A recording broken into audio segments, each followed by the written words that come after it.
Ako, si Lolita C. Lorenzo, dating OFW.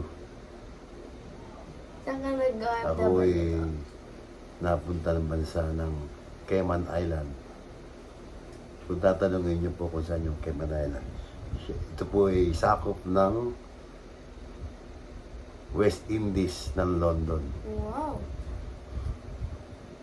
Sa akin naman, experience naman po, kaya ako napunta sa bansang yun. Nagustuhan ko lang po matupad yung aking pangarap sa aking mga anak. Sinakripisyo ko po ang sarili ko sa aking pagiging OFW sa paghuhugas ng mga pinggan, kaldero, dahil ako po ay nagtatrabaho sa isang restaurant.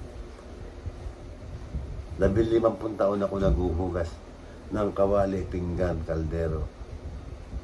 Sa loob po ng taong 2013, baka po hindi inaasahang inatake po sa puso. Pero ganun pa man, pinilit ko pa rin matupad yung aking pangarap. Sa aking mabait na employer po, humingi po ako na extension. Noong ako po inatake doon, edad ko po 48. Sa pinalad po ako ng aking mabait na employer, binigyan po nila ako ng 2 taong pang extension para ako'y maging 50 years old. Tanda. Nang pagtungtong ko ng 50 anyos, ako po'y pinayagan na po ng amo ko na umuwi ng Pilipinas para magpahinga na at mag-for good. Sa loob ng 1 taon kalahati na pamamalagi ko sa Pilipinas, ako po'y tinawag po uli ako ng aking employer para pamaliging doon sa bansang yon. Ba't hindi ka pumayag? Ha? Ba't hindi ka pumayag? Pumayag ako. Bumalik ako.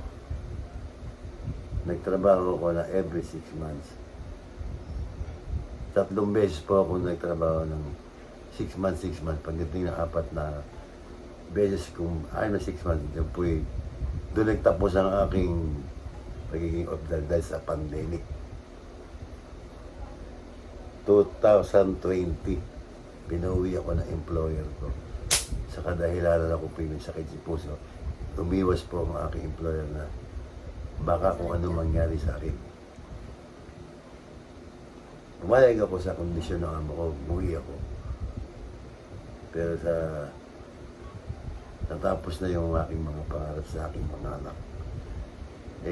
Ginusto ko na rin pong hindi na bumalik.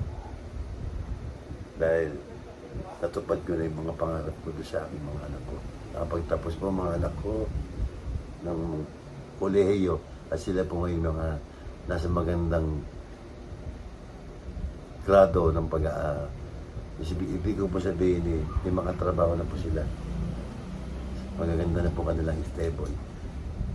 Sa pamamagitan ng paghuhugas ng pinggan at kaldero, natupad ko po ang pangarap ko sa aking mga anak.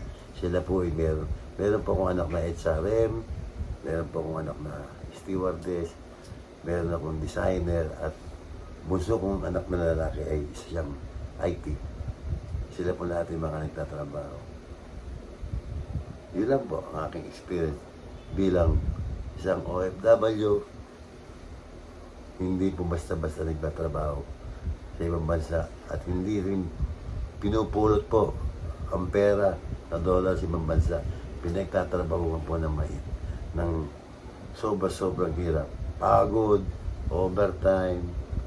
Akala ng mga ibang Pilipino na porke ka nasa ibang bansa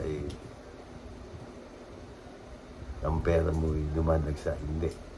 Pinaghihirapan mo yan. Yun lang po. Ang may share ko sa inyo kung bakit po ako nagtrabaho sa ibang bansa, naging OFW. Dahil sa pangarap ko sa aking mga anak.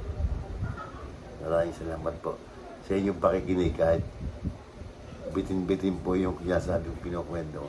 Kasi pag kinuwento ko sa inyo lahat mga kapatid, masyadong mahaba. Mauubos natin ang kalahating araw.